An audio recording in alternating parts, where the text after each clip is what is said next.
Põllupäevik. Tervitust, head kuulajad, järgmine Villarist on eetris, salvestame täna koos Timoga siin kahekesi, et võtame siin nädala sündmused teraviljaturult kokku, et hoiame siin meeled teravad, silmad lahti, kõrvad kuulavad, et päris sellist viive sünnipäeva me ei pea, vaid siuke action käib kogu aeg, et saaks teile uudised kokku koguda ja siis teile edastada ja siis saaksite võib-olla häid kaalutletud otsuseid hakata viljaturul tegema. Tere varahommikust kõigile, kell on 8.13, see on 16. mai. Jah, väga hea täpsustus, et täna on varahommikul siis siin teeme, et Timo värskelt siin ka lennukiga maandusin, mitte enam palju aega tagasi, aga selle juurde jõuame saate teises pooles. Aga saate esimeses pooles räägiksin mina omalt poolt lahti selle nädala viljaturus sündmuseid, et kui siin nüüd natuke selle nädala algus siin meelde tuletada, siis meil nädala algust tuli teade, et Hiina-USA on siis teinud 90-päevalise pausi tariifides, mis pani päris hästi kohe ka soja hinna rallima, dollar hakkas väga hästi tugevnema, euro nõrgenes, et tekkis kohe selline tunne, et võib-olla tulebki selline äge nagu viljatõusu periood on meid ees ootamas, et ma olen Timole ka varem öelnud, et mina olen vilja hinna osas hingelt optimist, aga alati see kõik ei lähe nii, nagu mina soovin ja ega reaalsuses oligi see, et ega see esmaspäevane, kui kauplemisperiood lahti läks, ega see raps seal natukene kosus, aga nisu ikkagi üsna nagu samadele tasemetele. Aga mis siis esmaspäevast veel oli oluline, tuli ju vaste raport välja õhtul. Jällegi seal oli ka siuke minu ootus, et antakse esmased ülevaated siis 25 saagi võimalike väljavaadete kohta, et just ootasin väga, et mis siis Vene nisutoodanguks prognoositakse. Aga ka reaalsus on see, et 83 miljonit tonni on täna paberi peale kirja pandud, mis on siuke lailaast 2% rohkem kui aastaga tagasi ja ütleme aastat võrdluses see võib-olla ei annagi väga perspektiivi, aga oluline on näha siis asja 5 aasta kontekstis ja 5 aasta keskmisest on see ikkagi ka siuke 2-3% rohkem. Nii et jah, et need ilmamured, mis seal täna justkui on üleval, väga nagu numbrites veel ei kajastu, kuigi olen ise pannud mõned Lõuna-Venemaa ja ka Ukraina piirkonna endale ilmavaatuse nagu nii-öelda listi, et lihtsalt vaadata neid ilmaennustusi seal aeg-ajalt, aga mina sealt väga vihma küll hetkel ei näe, aga eks me ise oleme ka olnud selles olukorras, kus on ju olud on kuivad ja isegi kui ilmaennustus näitab homme või ülehomme või 3 päeva pärast vihma, siis reaalsuses seda ei kipu tulema, nii et eks näis, mis siis selle Vene ja Ukraina nisuga kokkuvõttes nagu saamas on. Aga mis seal siis veel oli muidugi oluline on Euroopa nisutoodang 122 miljoni tonni pealt 136 miljoni tonni peale versus siis aasta aega tagasi ajaga. Väga suur hüpe, samas 136 miljonit tonni on meil pigem siuke tavapärane toodang Euroopas, lihtsalt eelmine aasta oli erakordselt kehv. Et lihtsalt nagu niimoodi on, et USA ootab siukest okeid nisusaaki kõigi eelduste kohaselt, kui seal on ka ilmaoludega, ka varem oleme saates rääkinud, et on siuksed kuivasid, kui ka on nagu liigmärgasid alasid, aga riik on suur, nii et seal peabki olema kõik äärmused, eks seal peab vaatama asja nagu tervikuna. Ja mis USA-s on muidugi huvitav, täna nisus on hakanud levima nisu mosaikviirus. Et see on küll siuke väike lokaalne ala veel hetkel, aga tundub, et see võib minna isegi probleemsemaks, eks näis, kes teavad see nisu mosaikviirust, siis see võib ära ikkagi hävitada kogu saagi, nii et selline päris tõsine haigus on sel hetkel nagu levimas ja kui nüüd selle raporti poole pealt hakata mõtlema, mis siis võiks olla selline ütleme hinda siis nagu toetav faktor, et kus siis võivad tulla toodangu probleemid, siis suurimad langed siis eriti nisutoodangu pealt on välja toodud, et Austraalia nisutoodang ilmselt langeb 3 miljonit tonni, mis on ka jätab meile alles väga suure saagi kokkuvõttes ja Kasahhi nisu ka 4 miljonit tonni alla, et mis on muidugi selle riigi kohta küll päris suur number, mis on nagu toodud allapoole, et täpselt mina isegi ei tea, kas seal on tõesti mingid ilmaolude probleemid või on külviprobleemid, aga mingi põhjus on, et miks siis seda Kasahhi nisu nagu nii palju on toodud alla, et Kasahstan on siuke koht, kus käibki väga üles-alla, et see on just nagu kõige suurema kõikumisega nisutoodanguga riik üldse maailmas. Jah. Ja mis muidugi raporti siis nisu osa kokkuvõtte on siis see, et meil peaks tulema siis üle pikka aja siuke aasta, kus meil nisu laovarud ei vähene, vaid isegi grammikene suurenevad, siuke 500 miljoni tonni võrra. Et eks siis näis, kas see päriselt nii tuleb, kuigi saate teisest poolest, kui sinu seiklustest räägime, siis ma saan aru, et on oluliselt vastupidisemaid arvamusi selle nisu varu osas ka. Ja mis siin veel oli, huvitav tõesti see euro-dollari kursi muutus siin nädala alguses, et kui me siin vahepeal olime siuke 1,15 tasemel, siis esmaspäeval me käisime ära seal 1108, 1109, noh, tundub, et nagu marginaalsed numbrid, aga kui see panna see graafiku peale, siis see kukkumine tegelikult ikka päris järsk. Aga noh, eks näis, kuidas selle edasi läheb, et praegu tariifide osas see 90 päeva paus on tehtud, soja sellest natukene võitu sai, kuigi jah, soja eile tuli alla, eks saame ka sellest pärast rääkida, miks see on juhtunud. Aga lihtsalt, et see 90 päeva paus on minu meelest nagu hästi siuke huvitav periood, mis on tehtud, sest kui sa paned selle 90 päeva kalendrisse, see on vahetult ennem sojakoristust USAs. et kui mina oleksin täna Hiinas ostja või USAs müüa, ega ma ikka ei teaks, mida teha. Sest et 90 päeva jooksul, kui ma hakkan koristama, võib seal juhtuda mida iganes, nii et sellist teadmatust on päris palju ja noh, eks kõnekas on ka üks fakt, et täna ju Hiina on ju päris suur USA soja ostja, aga uut saaki neil lukus või ostetud on 0 tonni täpselt. Et see hetkel nagu nii on, et see näitab nagu sellist nagu sõja või siuke kaubandussõja nagu mastaapi, et sul on kaupa väga-väga vaja, aga sa lihtsalt ei osta või siis ostad Lõuna-Ameerikast, mis on täna ka selgelt muidugi tulnud igatepidi mängu. Võib-olla selle USA raporti kommentaariks omalt poolt veel, et jah, meil tuli 25-26 saagi kohta juba ka natuke midagi ja need laovarud hooaja lõpus, siis ehk siis saabuva hooaja lõpuks nisu puhul ja vaadatakse just siukseid põhilisi nisu eksportijad, et palju neil seda kaupa kokku lattu võiks jääda, et nemad on siis need, kes selle hinnamaailma turul määravad ja ikkagi rohkem kui 24-25 hooaja lõpuks, et kui me vaatame, et see stock to use ratio on peaaegu 31%, siis tegelikult päris palju nisu ikkagi lattu jääb ja kui me vaatame natuke pikemas vaates, siis on kõige kõrgem tase alates aastast 2019-2020, et enne seda 18-19 oli see, kui oli põhiliste eksportijate nisu laovaru suurem, kui prognoositakse 25-26 hooaja lõpuks, ehk siis see turvavõrk tegelikult tundub päris okei olev, et ta ei ole muidugi veel sellel tasemel, mis meil oli siin 2016-2017, kui meil oli siin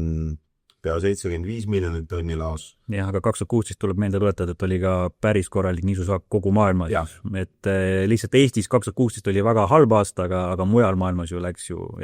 toodanduga väga-väga hästi. Et siis me oleme vahepeal natuke alla tulnud, aga meil on olnud ka aasta näiteks 2012, kui meil oli ainult 23% siis see stock to use ratio ja nisu hooaja lõpuks oli laos ainult 54 miljonit ja nii et sellest me oleme kõvasti üleval pool, aga eks see kasutamine on ka nagu kasvanud, et tegelikult see prognoos ikkagi näitab seda, et kui need laovarud kasvavad, siis ta pigem ei ole hinnale selles mõttes toetav, et meil peaks keegi prognoosi mingit suurt puudujääki hetkel iganes. Praegu hetkel niimoodi tundub olevat ja ega selline, ega futuuride hinnad ju seda ka täna ju peegeldavad, et need tasemed ei ralli kuskile ei üles ega alla, eriti pigem siuke trend on kergelt allapoole on kogu aeg või siis nagu nulli lähedal. Et jah, turg teab järelikult, mis siis tegelikult täna nagu kaubaväärtus on. Aga Timo, sinul oli väga hea võimalus käia Šveitsis, Genfis, osaleda sellisel üritusel nagu Graincom, et räägi natuke sellest üritust lähemalt, et mis on selle asja sisu, kes seal kõik koos on ja miks see on oluline? Ütleme nii, et mina üldiselt aastas 2 siukest must-go üritust minu jaoks ongi seesama Graincom, ja mis on siis maikuus ja Global Grain, mis on novembris. Need on 2 sükest suuremat viljaseminari konverentsi, kus on ka väga palju ettekandeid. Tihti need viljaüritused on lihtsalt sellised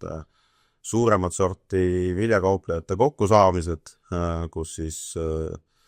ollakse lihtsalt koos ja arutatakse, mis maailmas toimub, aga need 2 on rohkem sellised ettekannete üritused, mille pärast need mulle natuke rohkem meeldib. Vanakooli mees. Vanakooli mees, et ma tahan ikkagi slaidi näha ja numbrid ja näha, et keegi on lava peal ja räägib, et miks ta need nulgad sinna pani ja mis ta nendest nulgatest arvab, et siis on natuke midagi nagu rohkemat kaasa võtta, kui lihtsalt siuke lõunalaua jutt, et kes mida kuskilt arvab, aga eks need jutud on ka kindlasti olulised ja iga aasta jah see toimub ja see on tegelikult avatud kõigile ja võib-olla ka mõni suurem tootja tahab seal ise ära käia, sellepärast et võtame kas või hinna poolest, et kui sa varakult ennast kirja paned, kui ta on 750 Šveitsi franki, siis ja sa saad 3 päeva häid ettekandeid, siis kui me vaatame siin Eestis toimuvaid seminare, kus sa saad, maksad 1 päeva eest 300, jah, reisimine ja elamine tuleb kuludena juurde, aga ei ole ka midagi nii üle mõistused. Ja on endalgi olnud au seda külastada, nii et selles mõttes, kui kellelgi on kunagi tõesti tahet ja soovi sinna minna, siis see on küll koht, kus tasuks ära käia, et nagu oma silmaringi laiendada just selle viljaturu trendide poolest. Aga kuidas selline üldine sentiment üldse viljakauplejate poolelt on, et esiteks just nagu selle poole pealt nagu väljavaated ja teise poole pealt, kas nad on ise nagu õnnelikud oma äris, et on nagu marginaali või kuidas nagu nemad üldse nagu täna oma kogu potti vaatavad? Ega ma ütleks, et see asi on nagu muutunud võib-olla rohkem nagu nii, et neid on rohkem neid, kes on õnnelikud ja on rohkem neid, kes on nagu õnnetud, et ehk siis riskid on järjest suuremaks läinud, on neid, kes on rohkem õnnestunud, on neid, kes on rohkem pihta saanud, ehk siis tulemuste tabel on läinud vähe laiemaks. Aga kas see on seotud sellega, kes kui palju riskib? Ta on ühest küljest seotud sellega, kes kui palju riskib. Teisest küljest on ta natuke seotud sellega, kui palju kellegil on ka erinevatele riskijuhtimise asjadele ligipääsu. See on täna mõnel pool maailmas probleem. Ja kindlasti ka mingisuguseid uusi riske on turule tulnud ja mingid vanad riskid on tavapärases suuremad. Et võtame kas või kõige lihtsama asja, et kui me vaatame viimaste aegade volatiilsust, siis see on ju palju suurem, kui ta oli. Pane siia juurde veel valuutakurs, jah, me vaatame seda eurodollarit, läheme Lõuna-Ameerikasse, mis seal kohalik valuuta teeb, rääkimata rublast. Rääkimata rublast, täpselt, et see maailm tegelikult, miks ongi seal jälle hea käia, et siis sa näed, et see on ikkagi väga palju keerulisem, kui ta võib-olla siin meie jaoks ongi, et kui me vaatame, et siin asi ei ole lihtne ja siis tegelikult väga paljudes kohtades on see nagu veel keerulisem. Aga üks sellised põhilised ettekandjad on seal sellise ettevõtte nagu Ag Resource Company esindaja, Dan, jällegi siuke ettekandja maailmaklass, keda nagu kuulata ja vaadata, et mis sellised võib-olla põhilised sõnumid olid või mis saad nagu kaasa võtta ja ma küsiks võib-olla ise alust kohe seda, et kui palju öeldi sõna Trump üldse ettekande jooksul? Ma ütleks, et ma ei ole nii palju erinevat pilte Donald Trumpist enam näinud, kui nüüd sellel nädalal ja nii häid kui halbu pilte, kui naljakad pilte, vähem naljakad pilte ja ma arvan, et see Trump oli ikkagi põhisõna kõik, et okei, ilmamehed ei rääkinud Donald Trumpist, aga kõik teised ikkagi nagu sellest Trumpist ja tema nendest maksudest, tariifidest, et tax on, tax off ja et mis siis parasjagu toimub ja kuidas kõike nagu mõjutab ja ega tegelikult siuke üks huvitavamaid paneele, et üldiselt mulle need paneelid ei meeldi, et ma mõtlesin, ma tahan rohkem need ettekanded näha, aga kus lava peal olid siis need mehed, kes rääkisid geopoliitilisest olukorrast. See sõnum ikkagi ka teistest ettekannetest kõlas läbi, et on ikkagi siuke, et maailm on päris palju muutumised, mida on võib-olla keerulisem tagasi pöörata, et järjest rohkem tekib siuksed väiksemaid gruppe, kes rohkem omavahel kauplevad, samuti järjest rohkem üritatakse neid omaturge kaitsta, järjest rohkem üritatakse asju ise toota, ehk siis siuke globaliseerumine kui selline on, ei saa öelda, et nagu läbi on, aga mõnes mõttes on ta natukene pausil täna, et siuke suur maailma vabakaubandus, kus kõik kõigiga lihtsalt kauplevad, et see on natuke muutumas. ja eks see kandub ka nii-öelda vilja poolde üle. No lihtsalt jah, me siin ka paralleelselt vaatame siin parasjagu seda Tänni ettekannet ka lihtsalt üle, et kuulajatele ka teadmiseks, et siis mis mulle küll siin nagu silma on jäänud see, et eelmine saade Alo väga hästi küsis ka seda põllumiste matemaatikat, ütleme ka globaalsel tasandil, siis ka see ettekandja on väga hästi välja toonud, et see nagu põhjapoolkeral ongi see matemaatika täna jätkuvalt on kehva, sest sisendid on niivõrd palju kasvanud hinna mõttes ja väljundi hind püsib suhteliselt flat, et justkui nagu põllumeestel see marginaali teenimine on päris keeruline, aga ma saan aru, et sul on Venemaa poole pealt hoopis teine näide tuua ühelt ka sealt inimesed, kellega said suhelda seal üritusel, et Vene põllumeestootja ikkagi võib justkui ka nende tasemetega täna teenida päris korrekt raha. Et ma arvan, täna, kui me vaatame Venemaad, vaatame Lõuna-Ameerikat, siis täna nende hindadega ikkagi need regioonid, seal toimetavad põllumehed teenivad päris head kasutust. Ja see on ka see põhjus, miks seal Lõuna-Ameerika natuke ka Venemaa, miks see teraviljapind, maisipind, sojapind, miks see kõik kasvab, sest seda nagu mõistlik teha. Kus jah, ollakse hästi mures ongi see sama Euroopa, Põhja-Ameerika, aga samas ega ka see Põhja-Ameerika põllumees on täna hindade osas ikkagi väga bullish, et loodavad, et tuleb see trade deal ära ja hakkavad kõvasti soja Hiina müüma. Ja isegi kui seda ei tule, siis on nad ikkagi väga vähe mures, sellepärast, et mis siis juhtus eelmise Trumpi valitsemise ajal, et kui ka ei saa müüa hea hinnaga oma sojaoba ära, siis lõpuks valitsus tuleb ikka appi ja maksab selle pulli kinni, et täna USA põllumees on, jah, tal on küll kulukas toota, aga ega ta oma toimetamiste pärast väga mures ei ole. No lihtsalt sa võiksid selle numbri selle Vene põllumehe osas ka välja võtta, välja öelda siis, et see eurotonn tarnituna sadam, et kus on nagu siuke kus nagu see kasumlikkus veel Vene põllumeestootjaks püsib? Ütleme, see ei ole küll minu arvutus, aga seal osade inimeste arvutus oli siuke sadamasse tarvituna 145, et on veel võimalik raha teenida. Ja, mis kõlab meieks täitsa uskumatu number, et see on aastast, ma ei tea, 2016 olid Eestis veel madalamad hinnad, aga see on ikka väga nagu madal tase, et ja sa tõid väga hästi välja selle külvi- ja kasvupindade kasvamise globaalselt, et 20 miljonit hektarit on meil tegelikult tulnud ju juurde siin viimase,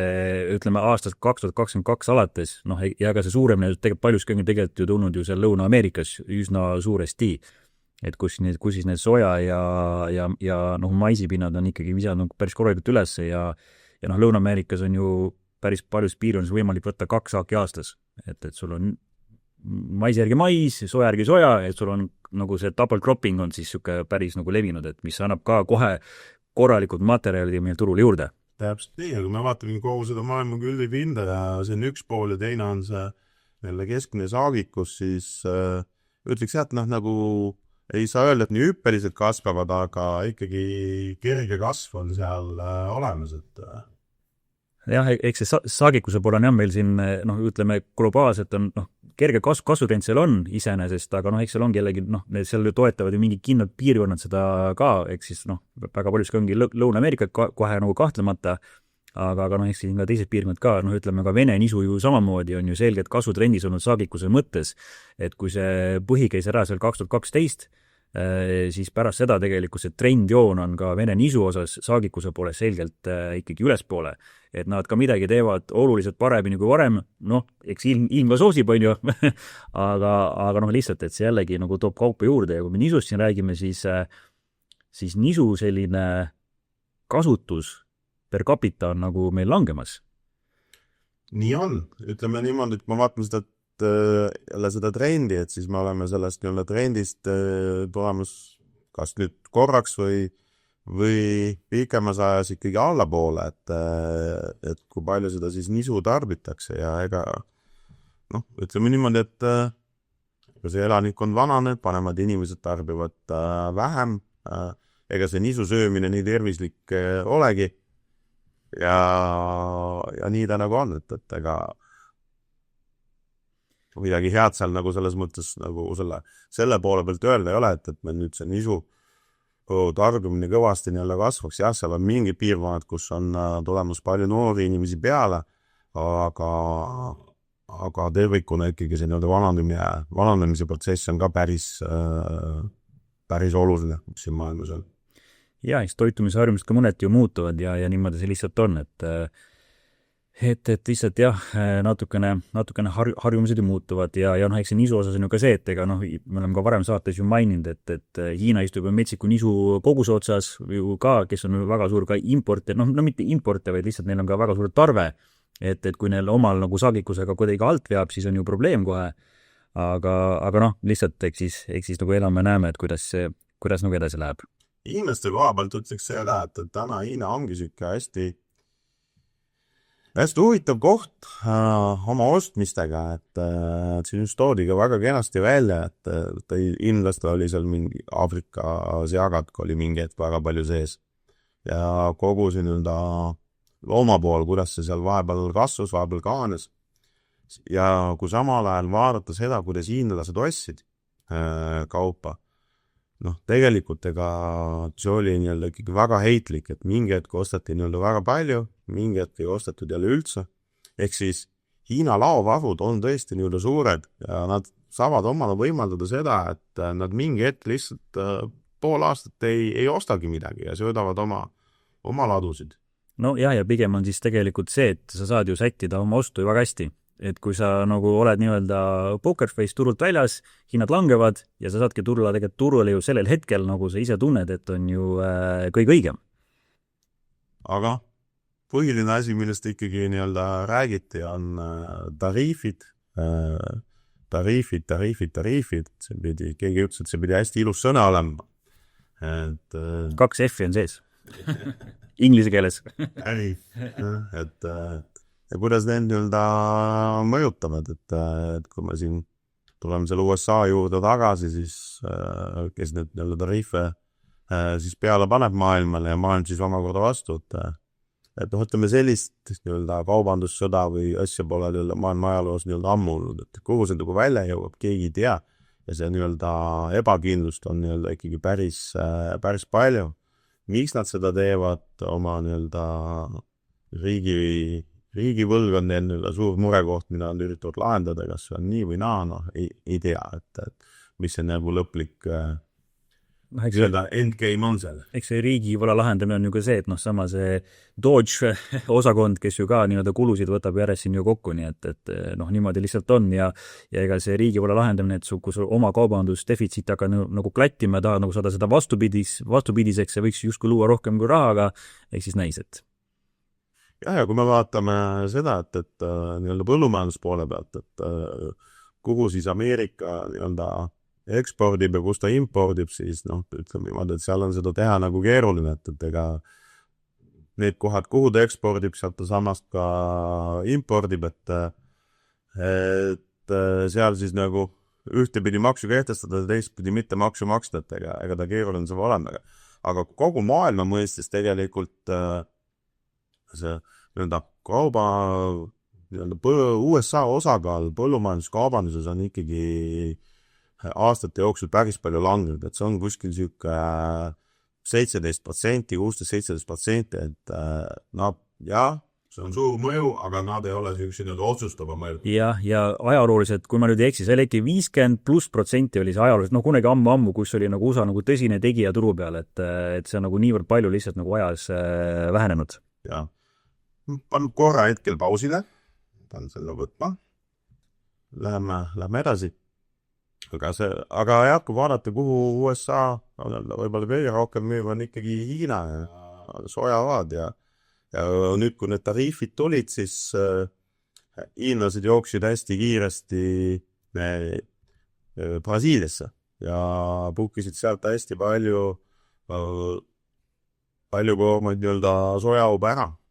aga kas siis nii-öelda Hiina saaks nagu lõpuni ilma USA-ta, siis arvamus on, et pigem mitte, mis oli jälle hästi huvitav fakt, et Hiinas, kuigi neil on hästi suured laovarud, nad ostavad väga palju Brasiiliat, kes on ülisuur tootja ja seal kogu see nii-öelda saak ja saagikus kõik kasvab, siis nad ei saa hoida pikalt laos Brasiilia soeube. Ehk siis need laoseisud, mida nad hoiavad pikemalt, peab olema tulnud kas Ameerikast või mingil määral ka Argentiinast. Sellepärast, et Brasiilia soeava niiskus on märgatavalt kõrju, ta lihtsalt ei seisa nii kaua. Ehk neil ka seaduse järgi ei ole lubatud väga pikat Brasiilia päritolu uba laos hoida. Et mis on jälle selline huvitav fakt, et siis iga nii-öelda numbri taga on veel mingisugused numbrid, et ja noh, ja iseenesest ega me ju oma praktikast ju ka teamegi, see niiskuse vahe võib-olla seal isegi 1% ainult ja sellest täiesti piisab, et sul see laos läheb päris pruttu, päris pahaks ära. Täpselt nii. Aga kui soja hindadest rääkida sellest Lõuna-Ameerikas, siis jälle see sama valuutakursi muutus, et kui me vaatame, kui palju on sojaubade hind kasvanud siin dollarites ja kui palju siis reaalis ehk siis kohalikus valuutas. Ehk jällegi see on see, millega kohalik põllumees toimib ja need muutused on põllumehe jaoks olnud seal päris soodsad. No ikka ütlemata soosivad, et kui aastast 2019 on Brasiilia reaalis on soja hind tõusnud 61%. Inflatsiooni vastu võitlemiseks või päris, ütleme jah, väga nagu suured numbrid, et millest jah, siin ikkagi muu maailm pigem näeb und, et ja see on see valuutakursi kõikumine olnud ka päris suur, et seda me vist ütlesime kuskil juba mitu aastat tagasi maha, et lisaks vilja hedžimisele, soja maisi hedžimisele Brasiilia põllumees tegeleb ka valuuta hedžimisega, mis on ka paraku jällegi siis teravilja tootmise osa. Paratamat osa lihtsalt jah, et ega sa toodad ju oma kohalikus valuutas ja välja müüd ikkagi dollarites, nii et ega sa pead seda jälgima ikkagi üsna kogu aeg, et mis sul siis lõpuks seal kätte jääb. Ja vaadates seda, me küll arvame, et meil siin vahepeal on olnud, nagu ma saate alguses rääkisime, et suured kõikumised euro-dollari mõistes, siis see on ikkagi mitte midagi võrreldes sellega, mis sealkäilis toimub. Nii on. Ja vaadata, kui palju on siis ikkagi need hektarid juurde tulnud kokku Brasiilias, siis see on ikkagi meeletu, et 2017 versus 24, meil on 20 miljonit hektarit juures.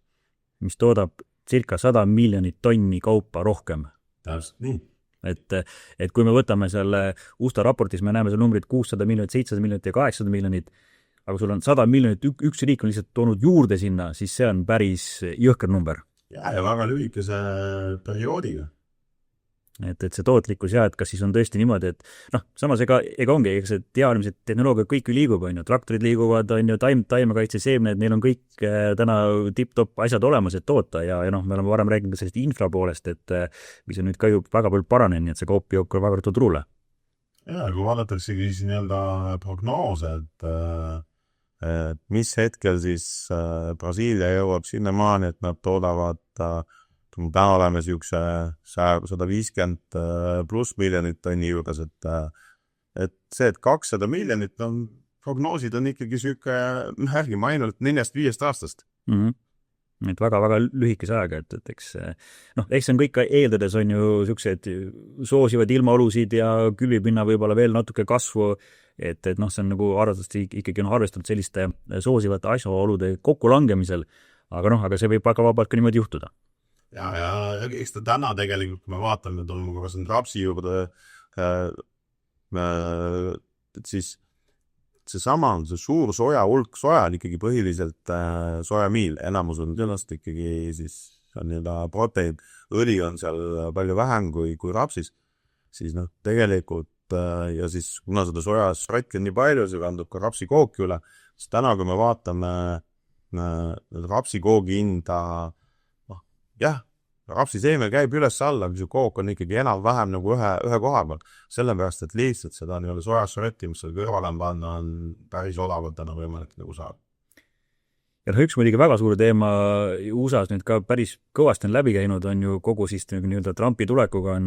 kogu rohepööre ja kogu sellega seonduv, et kas tõmmata rämedalt käsipiduriti või keerata üldse ringi või mida teha. Ja biokütused on tegelikult ju päris suur osa USA põllumajandustoodangust, nii soja kui ka maisist tehtav siis see etanool, et läheb ju lõpuks ju läbi mootorite kasutusse, mis on tegelikult päris suure osakaaluga kütuste tarbimises. Aga täna käivad sellised jutud juba, et Trumpil on sellest suhteliselt ükskõik. Kuidas nagu biokütused meil tulevikus hakkavad siis seda globaalset pilti mõjutama? Kui me vaatame seda biokütuste poolt, siis meil on olnud päris kõva tõus, kui palju neid soovitakse kasutada. Aga mingist hetkeprognoosid näitavad, et see jääb siis see kasutusjärg nagu stabiilseks. Et teda väga palju juurde ei tule. Et keeruline prognoosida, ütlen ausalt. Sest ta on puhtalt poliitiline. Jah, ja samas on ikkagi see, et kui ka see biokütuste kasutus kuidagi peaks nüüd muutuma, et me enam nagu seda ei subsideeri või mis iganes teeme seal kuidagi kannapöörde ja see tähendab jälle automaatselt ju kohe suuremat kogust vaba kaupa toiduks ja söödaks nii soja kui maisi osas. Täpselt nii, eks see maailm täna otsibki sükest järgmist suurt nõudluse vedurit. Mingil hetkel need olid biokütused, mingil hetkel oli see Hiina, täna uus koht, jah, vaadatakse natuke äkki kuskilt Aafrikast, aga mingit sükest head lahendust täna selle nõudluse poole pealt ei ole ja võib-olla ongi kõige parem vaadata sinna biokütuste poole, et kus äkki sealt midagi. Me oleme saadetes varem ka rääkinud, et ega meil on ainult pole ju siin viljakauplejad ja põllumehed, kes selle turu nagu paika panevad, vaid on ka sellised suure rahaomanikud, nii-öelda siis ärimehed või spekulandid, kes siis ka panustavad siin erinevate hinnamuutuste peale, kui nii nisus maisis kui sojas. Mis on täna siis praegu see viimane seis erinevatel kultuuridel siis selle hallatud raha poole pealt, et kus on nende nägemus täna hinna liikumise osas? Ma ütlen kohe ära, et sõna spekulant on kaupluse mõttes nagu positiivne sõna, et see ei ole nagu sama mõiste, mis vanasti seal Viru vahel tehti ja mis äri nagu seal aeti spekuleeritud. Aga täna ikkagi niisuga istutakse suhteliselt maksimum short, selles mõttes maksimum, mis on ajalooliselt olnud. Ja tegelikult seesama lihtsalt seal shortis istuda ja kogu oma positsiooni edasi rollida, et kui sul üks futuur lõpeb, viid järgmise peale. See täna fondide jaoks toodab väga head raha, sellepärast, et võtame kas või see, et mis toimus 24 hooaeg. Fondid müüsid shortiks. Ehk siis panustasid hinnalangusele ja futuur hakkas aeguma. See, mis nad olid panustanud, ära müünud, nad ostsid selle tagasi ja müüsid kohe järgmist, et siis ollasid järgmise positsiooni peal. Aga hind kogu aeg tuli samale tasemele, kus ta oli, ehk siis nemad võtsid oma raha nendest hinnavahedest, mis seal tekkisid 24 eurot aasta peale lihtsalt hinnavahedega panid hea raha taskusse. Ja täna neil ei ole ka mingisugust põhjust oma positsiooni seal muuta, jah, nad ei ole seda väga palju enam suurendanud, aga seal showbiz nad istub. Mingite muude kultuuridega on seal natuke teistmoodi,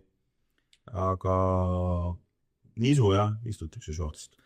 Jah, eks siis see on ka see põhjus, mis me näeme täna ikkagi ka Chicago nisu eriti on tegelikult allapoole trendis, eks see ju omakorda ka kipub seda prantsuse nisu meil ka siin mõjutama, seda prantsuse nagu Matifi baasis, et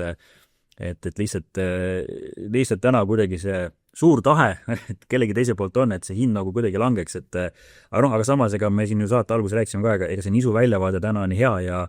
ja lihtsalt hetkel nii on, aga Timo, kui sa nüüd võtaksid selle kokku oma käigu, et kas näiteks ka, kui sa põllumestele peaksid ütlema võib-olla 1-2 sellist kohta, kus võiks tulla nagu hinnatuge, et kas sellistest asjadest oli ka nagu mainitud midagi või juttu korraks, et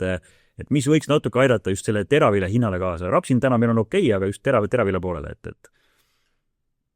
Ega meil on täna 2 asja, et ilm ja Trump, et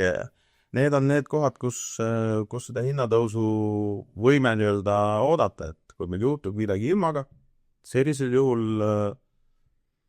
jah, võime siin hinnatõusu näha, kui meil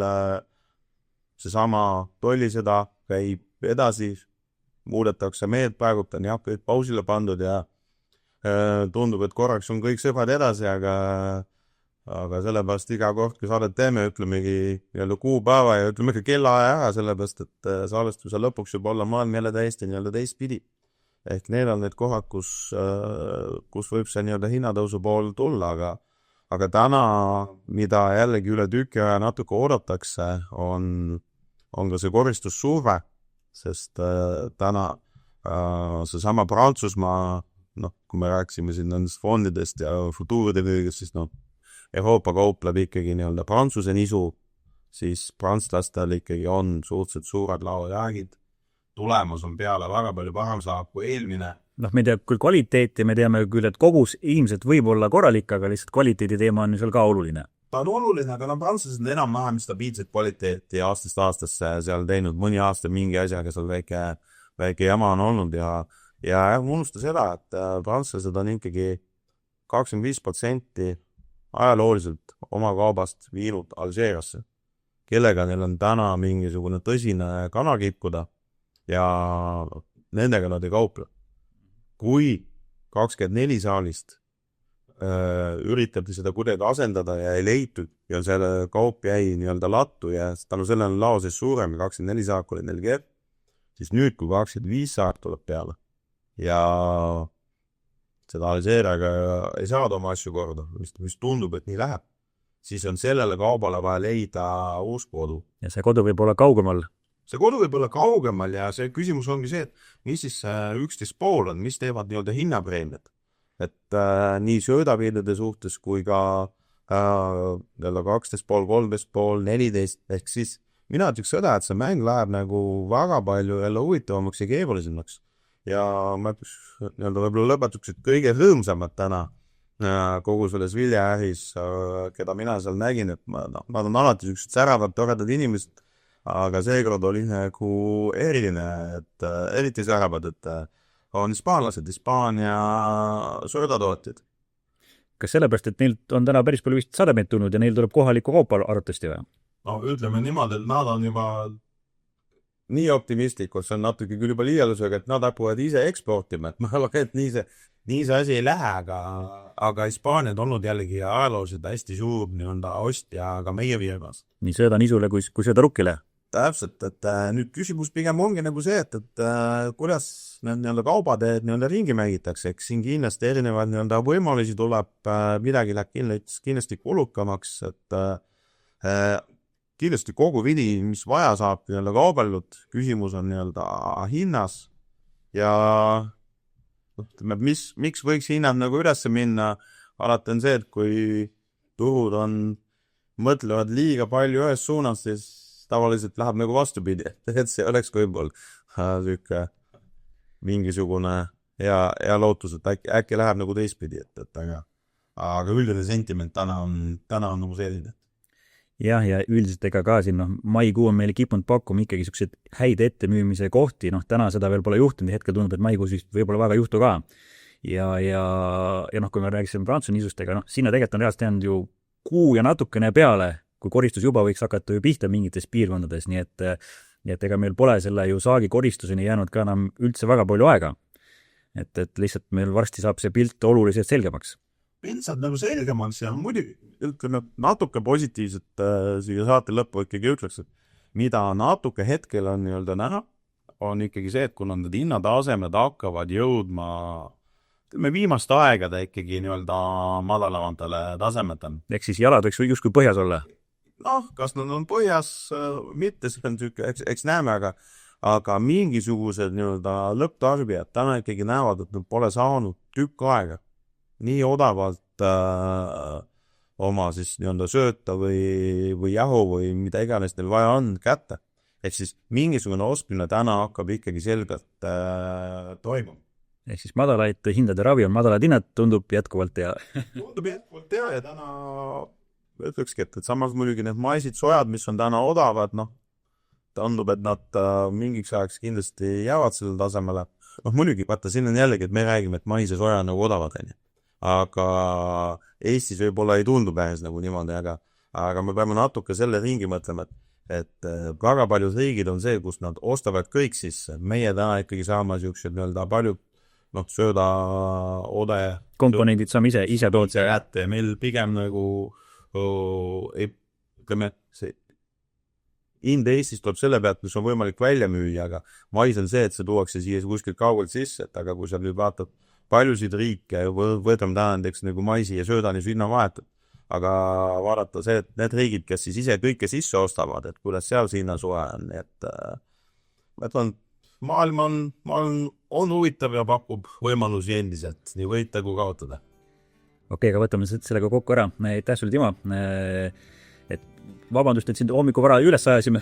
aga ma arvan, et see väga informatiivne saade ja kui ma eelmine kord mainisin, et meil järgmine saade tuleb inglise keeles, siis praegu ei olnud inglise keeles, et nüüd, aga järgmine saade tõesti on inglise keeles, nii et järgmine nädal salvestame uuesti, nii et on mida oodata. Järgmine nädal on siis keskendub ainult